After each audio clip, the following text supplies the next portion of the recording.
Welcome to our special Halloween themed event, the Bradbury Project. Now, we're using voice for our readings, but you'll be able to hear them right through the live stream. So please turn on that live stream now and type a Y in the local chat if you can hear. Let's just see how many of you are following directions. I want to see some Ys in chat. If you can hear me on the live stream, type a Y. Great. And yes, I'll drop the story to anyone who does not have it yet. I'm going to drop that real quick and then we'll get started.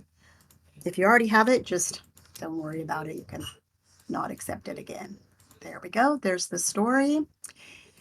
And if you're ready to stand up, we're going to head to our first location, which is Bradbury Project, the town. We're going to meet in the town, and I will turn it over to our first reader when we get there. We're going to listen to some amazing voices as we read together from Ray Bradbury's The Halloween Tree. I'm going to give you a minute to just look around at this beautiful town that we're in, all decorated for autumn. We're by the park. Look at the playground, zoom in at the houses all decked for Halloween. I love it. Now, bookmark this space. And when you come back here, there's much more that you'll be able to explore. And I'm going to put in local chat more about the Bradbury Project.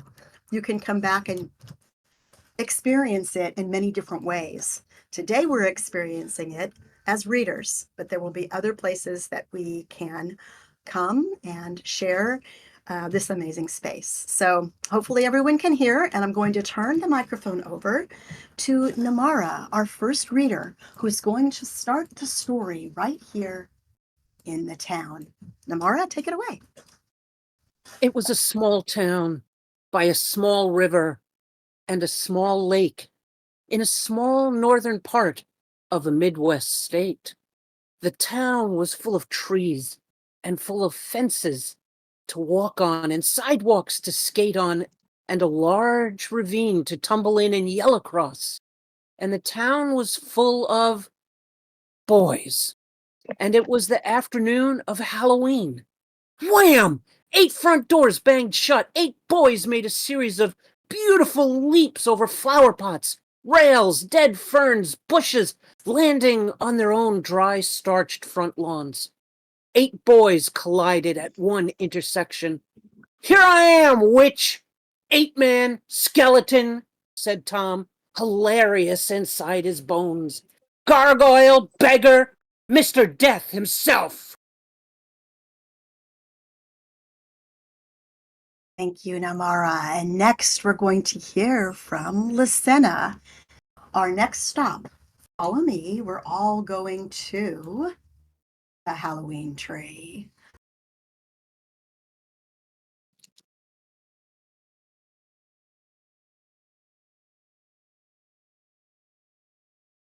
We're at the Halloween tree. Hopefully you can see me walking over by the tree.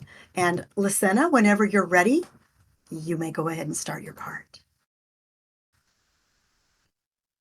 And it was such a tree as they had never seen in all their lives. It stood in the middle of a vast yard behind the terribly strange house. And this tree rose up some 100 feet in the air, taller than the high roofs, and full and round and well-branched, and covered all over with rich assortments of red and brown and yellow leaves. "But," whispered Tom, "oh, look, what's up in that tree?"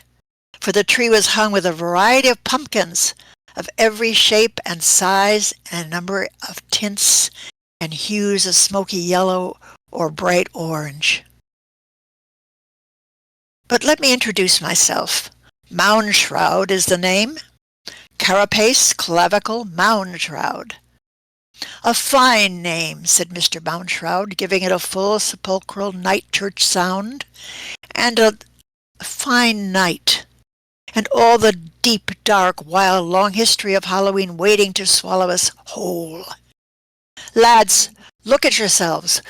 Why are you, boy, wearing that skull face? And you, boy, carrying that scythe? And you, boy, make up like a witch? And you, He thrust his bony finger at each mask.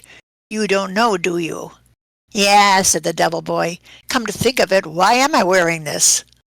He fingered his red cloak, and sharp rubber horns, and lovely pitchfork, and all the boys were given to wonder, and touch their own costumes, and refit their own masks.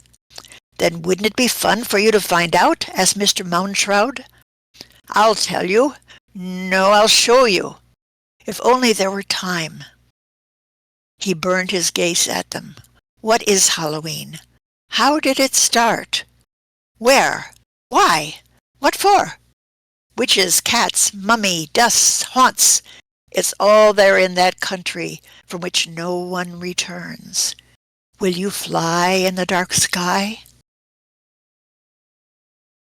Thank you, Lucinda. Beautiful. I hope you're camming around at the amazing scenery for Halloween, part of Ray Bradbury's The Halloween Tree. And our next stop is Entry Maelstrom. We'll be hearing from Sri. I'll put it in the local chat and meet you at the Maelstrom. The kite flew. The boys hung down from the kite in a fine lizard's tail, now weaving, now looping, now snapping, now gliding. They yelled with delight. They rode across the moon in an exclamation point. Where are we going? Cried Tom, hanging to the kite's tail. Not where, but when, said Mounshroud, pacing them, his great veil cloak full of moonwind and time. 2,000, count them, years before Christ. Then the moon began to blink. It closed up its eye, and there was darkness. Then faster and faster it began to wink, to wax, to wane, to wax again, until 1,000 times over it flickered, and in flickering changed the landscape below, and then 50,000 times, so fast they could not see it. The moon extinguished and relit itself, and the moon stopped winking and held very still, and the land was changed.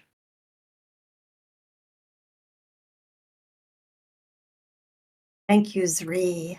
And next, we are moving to our next location, which is ancient Egypt. By the pyramids, and our next reader is Lear Lobo. Whenever you're ready, Lear. And the sun rose in showing them Egypt, the river Nile, the Sphinx, the pyramids. But, said Mounshroud, notice anything different? Why, gasped Tom, it's all new. It's just been built. That means we really have gone back in time 4,000 years. And sure enough, the Egypt that lay below was ancient sand but new cut stone. The Sphinx, with its great lion paws, threaded out onto the golden tufts of desert, was sharp cut and freshly born out of the womb of stone mountains. It was a vast pup in the bright and empty glare of noon. The pyramids, why, they lay like strange shaped blocks, yet other games to be puzzled over, played with by the woman lion Sphinx. The boys fell safe in the golden sand. The kite broke away in 1,000 shreds of eyes and fangs and shrieks and roars and elephant trumplings. Thank you, Lear. And as you're cameraing around using your camera, all of these scenes are straight from the novel. The boys are on their adventure in the novel The Halloween Tree. And we're going now to the ancient Egyptian tomb. I'll put this Laurel in local chat. And if you walk up very close to the sarcophagus, however you say it, if you cam in on the right, you can see the mummy is in there. And I'll read here the first part of the ancient Egypt tomb. The Egyptian tomb mouth sucked them in, and Mounshroud laughing with it. A long strip of mummy cloth snapped out into the sunlight. Lesson number 1 about Halloween. Osiris, son of the earth and sky, killed each night by his brother Darkness. So it goes in every country, boys. Each has its death festival, having to do with seasons. Skulls and bones, boys, skeletons and ghosts. In Egypt, lads, see the death of Osiris, king of the dead. Gaze long. Rhiannon, would you like to read? They turned a corner and stopped for the long linen ribbon wound across the tomb floor and up a wall to wrap around the feet of an ancient brown mummy, which was propped atilt in the candid niche. Ralph stood in his mummy costume, stunned, watching the last shadow go. Is that why I'm dressed like a mummy? He fingered the bandages.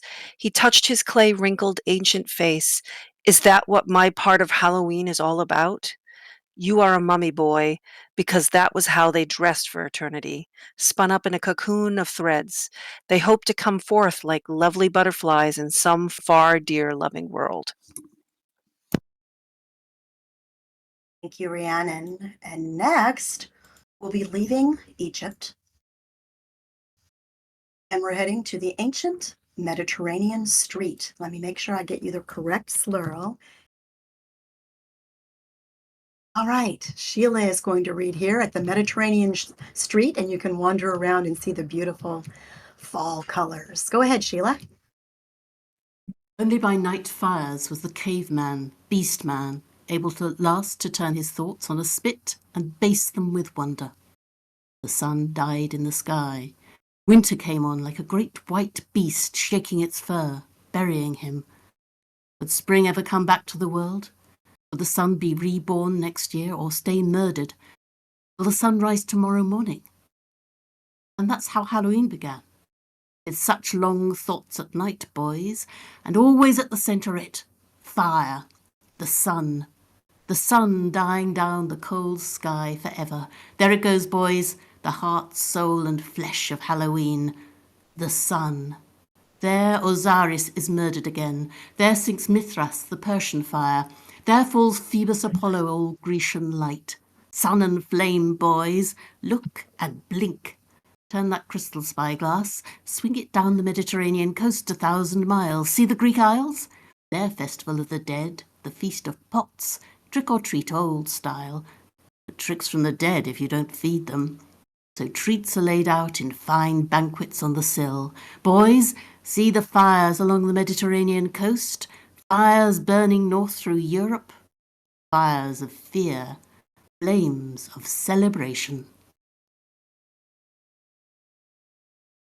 Thank you, Sheila. Next, we're moving over to the Samhain, and it is Celtic. I know I'm not pronouncing it correctly.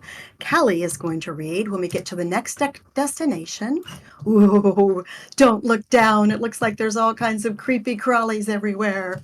And I'm going to see if Caledonia wants to read this one. I'm here, and the word is Samhain. Isn't Gaelic a lovely language? Yes. They crossed Samhain. Samhain.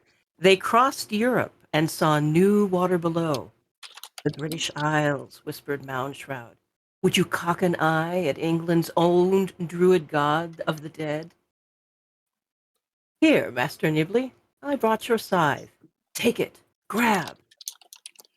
Now, lie low, warned Moundshroud. The druid god of the dead, Samhain. Fall. And they fell. For a huge scythe came skimming down out of the sky. With its great razor edge, it cut the wind.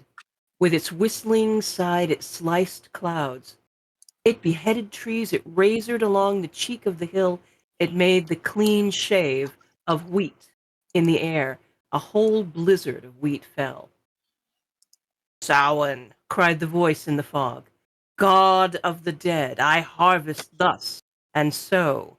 And the scythe cut, and souls wherever he harvested fell in blind newts and awful bedbugs and dreadful cockroaches to scuttle, limp, creak, scrabble. Samhain, October god, god of the dead. Thank you, Caledonia. Samhain. Wow. We're heading to a broom factory. Wonderful place to go for Halloween. I'll put this in the local chat. Wander around over here, and Namara will be our next reader. Here, cried the voice from the black sky. I think I'm on a broom. Brooms, muttered Mound Shroud, the gathering of the brooms, the October Broom Festival, the annual migration. The sky was swept clean with brooms. The sky was yelled clean by boys occupying at least 8 of those brooms at once. There was now such a hustle of brooms as left no room for clouds, and none for mist, and certainly none for fog or boys. What the word witch truly mean? Why, said Tom, and was stymied. Wits, said Mound Shroud. Intelligence. That's all it means. Knowledge. So any man or woman with half a brain and with inclinations towards learning had his wits about him, eh? And so anyone too smart who didn't watch out was called a witch, said everyone. Smoke churned the sky. At every crossroads, witches hung. Crows gathered in a feathered darkness. The boys hung from their brooms in the sky. Eyes popped, mouths wide. Anyone want to be a witch? Asked Mound Shroud at last. Thank you, Namara. The witches and their brooms. Next, we're going to Notre Dame. And we're going to hear Stranger, but it's under construction. So head over to Notre Dame under construction. They landed on an empty street in an open place in Paris. The brooms fell over. They're dead. Well, now, boys, what should we do to scare the scarers, frighten the frighteners, shiver the shiverers? Called Monstrum inside a cloud. What's bigger than demons and witches? Bigger churches, guessed Tom Skelton. Bless you, Tom, right. An idea gets big, yes? A religion gets big. How? With buildings large enough to cast shadows across an entire land. Build buildings you can see for 100 miles. Build one so tall and famous it has a hunchback in it, ringing bells. So now, boys, help me build it brick by brick, flying buttress by flying buttress. Let's build. Notre Dame, shouted 8 boys. The unemployed of all midnight Europe shivered in their stone sleep and came awake. Thank you, Stranger. That was awesome. That was worth waiting for. And now we'll go to Notre Dame, the early construction. And we'll once again hear from Lear. The moon shadowed and lit the gargoyles of Notre Dame. Does it make sense, Tom? Sure. All the old gods and all the old dreams, all the old nightmares and all the old ideas with nothing to do. Out of work, we gave them work. We called them here. And here they will remain for centuries, right? They looked down over the rim. There was a mob of beasts on the east battlement, a crowd of sins on the west, a surge of nightmares on the south, and a fine scuttle of unnamed vices and ill-kept virtues to the north. "I," said Tom, proud of this night's work, "wouldn't mind livin' here." The wind crooned in the mouths of beasts, their fangs hissed and whistled, "Much thanks." And even in seeking, they could not help but enjoy once more the turbulent slates of the cathedral all fringed with horrors and deliciously ugly with trapped beasts. Thank you, Lear. We're getting ready to head to Mexico Flight. Caledonia, would you like to read Mexico Flight? Walk over towards the owl here flying. But there below, on the cathedral porch, stones were only flinty fire sparks blowing away, and a fine gargoyle dust, nose, chin, stone lip, hard cheek, bright eye, carved fine ear, all whipped away on the wind in chaff and shrapnel dust. They saw something like a spirit smoke, a bloom of gunpowder blow drifting south and west. Mexico, Moundshroud, one of the few men in the world who knew how to uttered the word thousands of miles away. There was a faint tap, hammering of death watch beetles, ticking the night. The coffin makers of Mexico, Moundshroud smiled, in the streets with their long boxes and nails and little hammers tapping, tapping, tapping. We hear, said Moundshroud, and to Mexico we go. Thank you, Caledonia. Now, our next two links you will see are part of Dia de los Muertos, and they are still under construction. I believe we will skip Dia de los Muertos. You have them in your reading note card. You can come back and see those. They are amazing. A But is available. It's just that B is being worked on right now. okay. Then let's go to A, which is A is the Dia de los Muertos Island Cemetery. We're going to go to that one because B is under construction. And I'm going to read Dia de los Muertos. A long way off across the dark borders of land in the United States, packs of children, mobs of dogs ran laughing, barking, knocking from door to door, their hands full of sweet bags of treasure, wild with joy on Halloween night. But here, whispered Tom. Here what? Asked Moundshroud, hovering at his elbow. Oh, why here? And down through all of South America.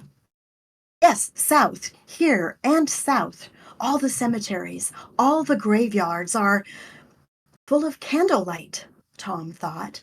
1,000 candles in this cemetery, 100 candles in that graveyard, 10,000 small flickering lights farther on, 100 miles, 5,000 miles, down to the very tip of Argentina. Is that the way they celebrate? El Dia de los Muertos. How's your grade school Spanish, Tom? The Day of the Dead Ones? And we're heading to the catacombs in Mexico next. And I'm going to see if there's anyone who hasn't read that would like to read, or if another one of our readers would like to read this passage in the Mexico catacombs. They banged and skipped like stones across the lake waters, to land rolling in a jumble of knees and elbows, and on a yet farther hill, they found themselves in the middle of an abandoned graveyard with no people and no lights. As they watched, Moundshroud, landing light on his feet in a swift, quiet motion, bent. He reached for an iron rung in the earth, and with a shriek of hinges, a trap-door in the earth gaped wide, and the boys came to stand around the edge of a big hole. The catacombs, Moundshroud pointed. Stairs led down into the dry, dusty earth. For each step down there was a billion miles lost from life, and warm beds and good candlelight, and your mother's voices and father's pipe smoke, and clearing his voice in the night, which made you feel good, knowing he was there somewhere in the dark, alive and turning in his sleep, and able to hit anything with his fists if it had to be hit. 104 dry as dust mummies, more alone than they, more lonely than they might ever feel in life, were abandoned here, left below, far from the dark dog barks and the fireflies and the sweet singing of men and guitars in the night. Wonderful. I love hearing all the voices in the story, and this is such a cool build down in the catacombs. Next, we're going to Moundshroud's house. Look around a little bit here outside. It's so beautiful. And then once you've looked around before we have our reader, You can actually walk in and you'll see Mound Shroud. I'm going to head into the haunted house. It is spectacular. Open the door. There's Mound Shroud. Wander around. You can sit down in this spooky. There's a Stonehenge reference in here, which is also in the story. So wander around the haunted house, and our next reader is once again Zri.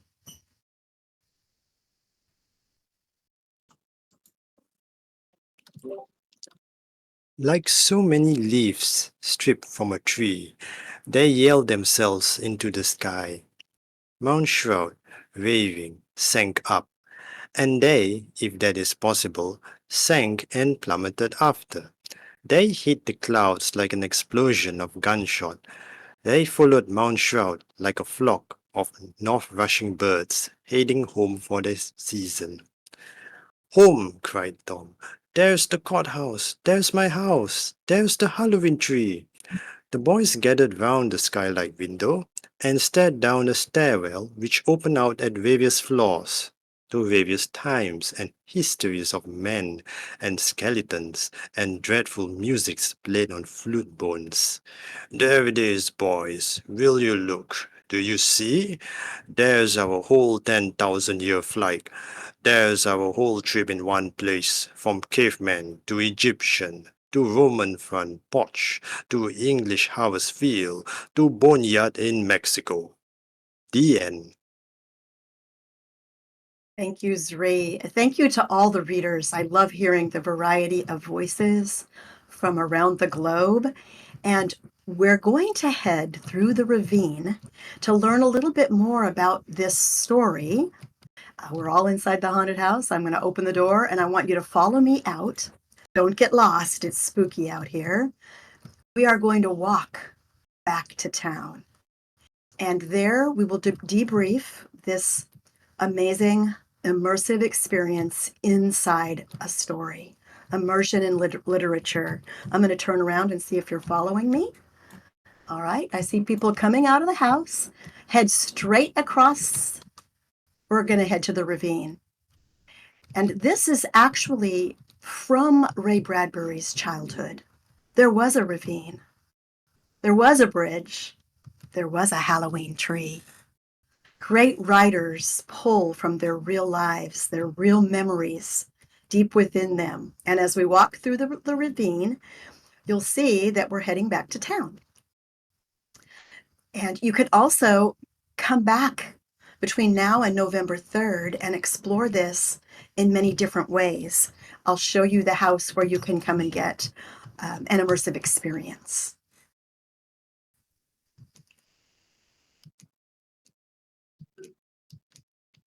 I could run, but I don't want to leave anyone behind. So just walk through the ravine, cam around at the beautiful fall colors.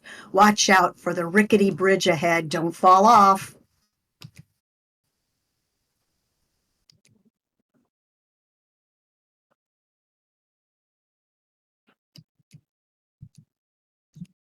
There are many ways to experience this project. If you come alone, you can walk from the town to Mound Shroud's house. We're walking back to town. There are information signs throughout the project where you can learn more about Ray Bradbury, about the story.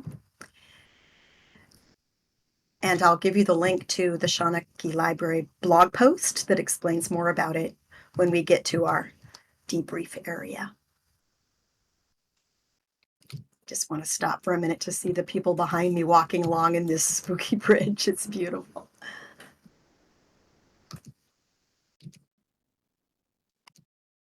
Okay, we're going to go through a dark tunnel and we're almost back to town.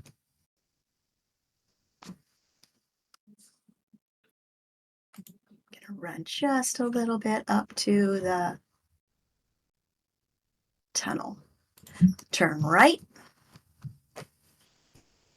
Make another right through the tunnel. I hope we're not losing anyone on this beautiful walk.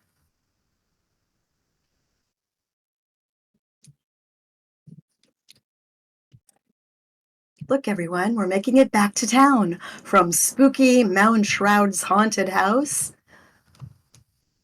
Here's the town, and this is where we started, just so you can get your bearings. And I'm going to take you to two places, so just try to stick together. I want to show you the main landing point by this beautiful old retro truck.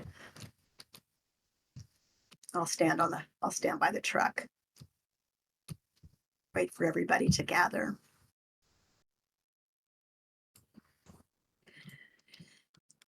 If you go into the garage here by the truck, and I see people are still wandering, I'll let them all catch up. I'm cameraing back to see people wandering through the forest and the ravine to catch us. Inside this garage, there's more information about the Bradbury Project. You'll find their calendar. You'll find some different ways to experience the project. And I'll also put the link now in local chat that tells you about the blog post.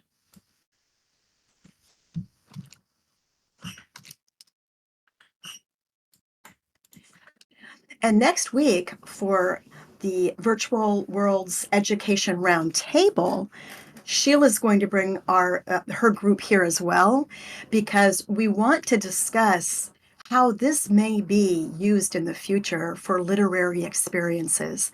You don't just read the story, you can enter the story. I hope we didn't lose anyone. I want you to follow me. We're going to go into Ray Bradbury's house. I love this build so much because, I knew Ray Bradbury. I love Fahrenheit 451, of course, and the Martian Chronicles and some of his great stories, but I didn't realize what a prolific writer he actually is. So follow me to this house, and this is Ray Bradbury's house. You can see the little flags with the eye on them. They give you more information about the project. But if you enter this white house, and I'll stand by the front so everybody can see me, enter and turn to the left. When you go in and turn to the left, you're going to see on the wall many of his books right there on the wall. And you can click on them and learn more about Ray Bradbury inside this house. So come on in. It may get a little crowded. Look at the poster, the Halloween tree. And guess what? This was inspired by the first airing of the Charlie Brown Halloween special, The Great Pumpkin.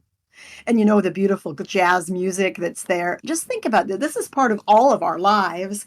Charlie Brown, that great jazz music, that inspired the Halloween tree, which was actually a tree near his hometown.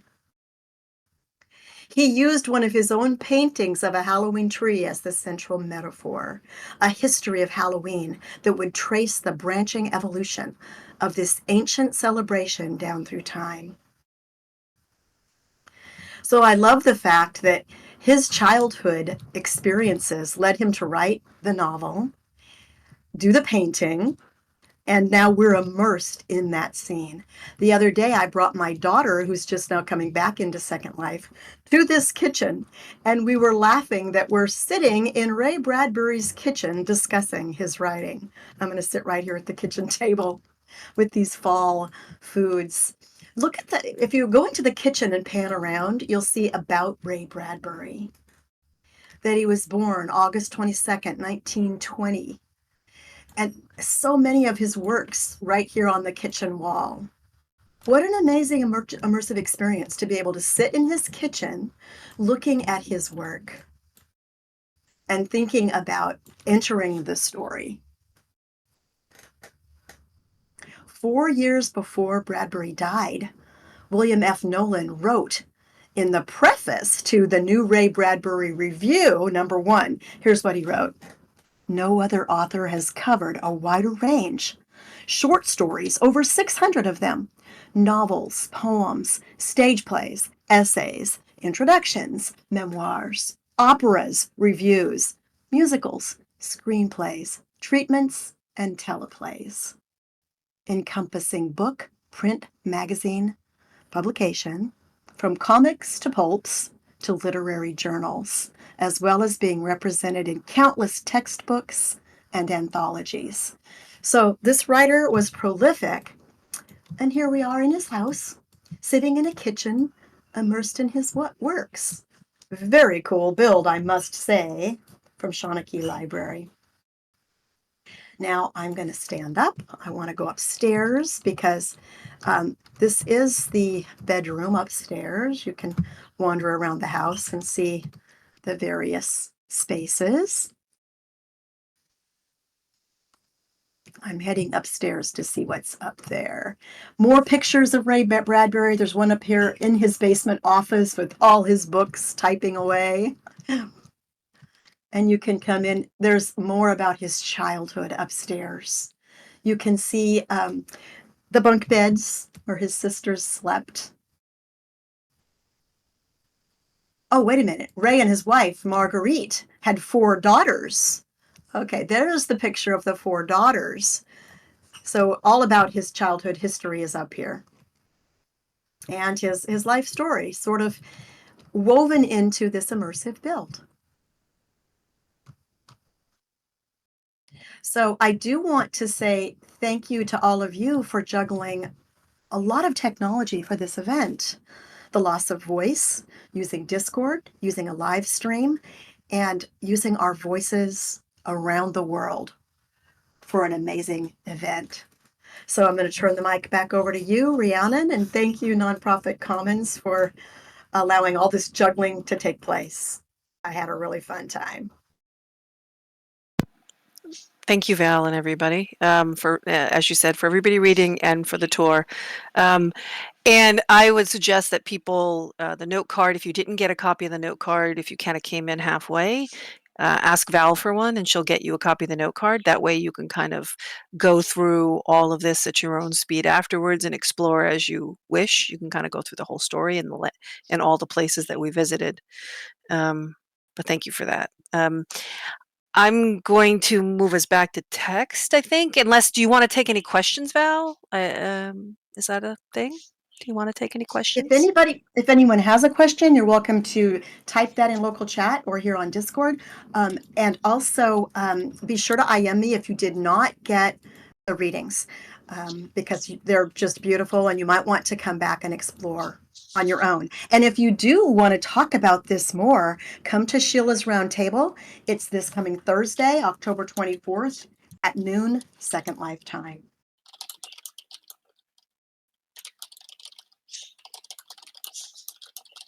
I'll look at local chat, see if there are any questions. As I say, if you don't mind me contributing, Val. Right ahead. We're right in the middle of we've just started the story tours. We did part 1 last week. We present the story in 3 roughly 1-hour sessions. And we actually go into the skyboxes next week. So right now there's limited sort of internal teleport on the region because we want to encourage people to walk around and look at things.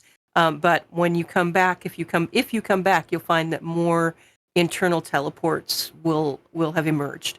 So, for example, you'll be able to walk into the Egypt room in the basement of Mountshroud's house and click on something and go up to the Egypt skyboxes and then teleport between. So we're rolling that out deliberately in stages.